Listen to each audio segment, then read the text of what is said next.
नमस्कार, माझ्या यूट्यूब चॅनलवरती तुमचं खूप खूप स्वागत आहे। आज मी एक नवीनच रेसिपी घेऊन आले।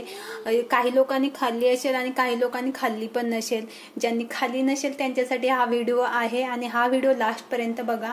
आज मी बनवणार आहे सिरकेवाले प्याज। एक बाउल प्याज घेतलेला आहे।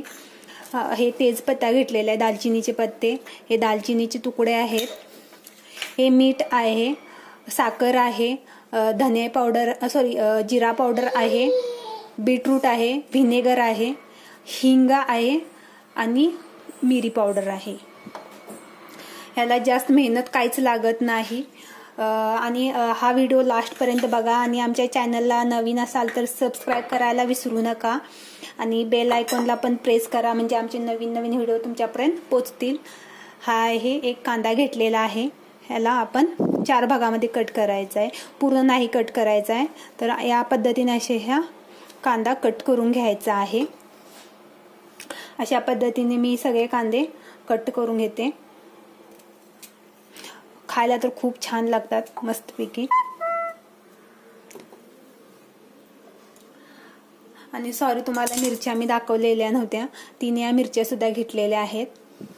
पिऊ रडत होती त्यामुळे मी तिकडे गेली, त्यामुळे ह्या मिरच्या मी दाखवू शकले नाही, तर मिरच्या सुद्धा घ्यायच्या आहेत।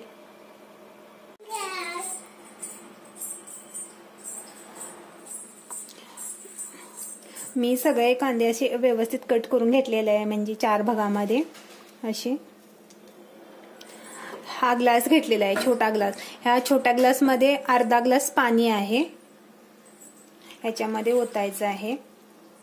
आणि ह्याच ग्लासनं आपण 1.5 ग्लास व्हिनेगर म्हणजे सिरका घेणार आहे।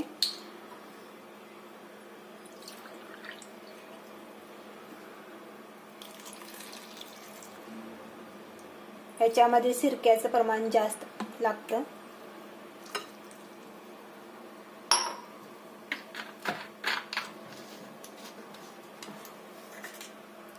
एक चम्मच मीठ घेतलेलं, तर 2 चम्मच साखर घेतलेली,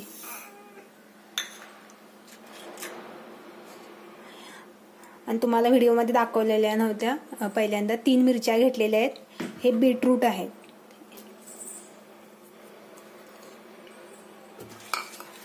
हे तेजपत्ता आणि ही दालचिनी। तेजपत्ता म्हणजे हे आपलं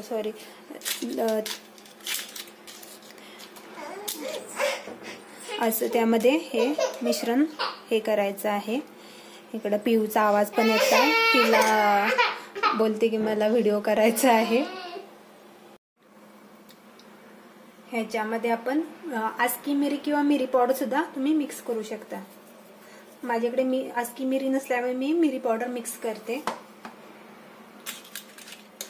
आणि हे आपण काचेच्याच भरणीत भरून ठेवायचं, प्लास्टिक किंवा स्टील, जर्मन या मेटलच्या कुठल्याच भरणीमध्ये नाही भरून ठेवायचं, फक्त हे काचेच्याच भरणीमध्ये भरून ठेवायचं आहे। मी एक काचेची भरणी घेतलेली आहे। तेजपत्ता टाकते त्याच्या खाली,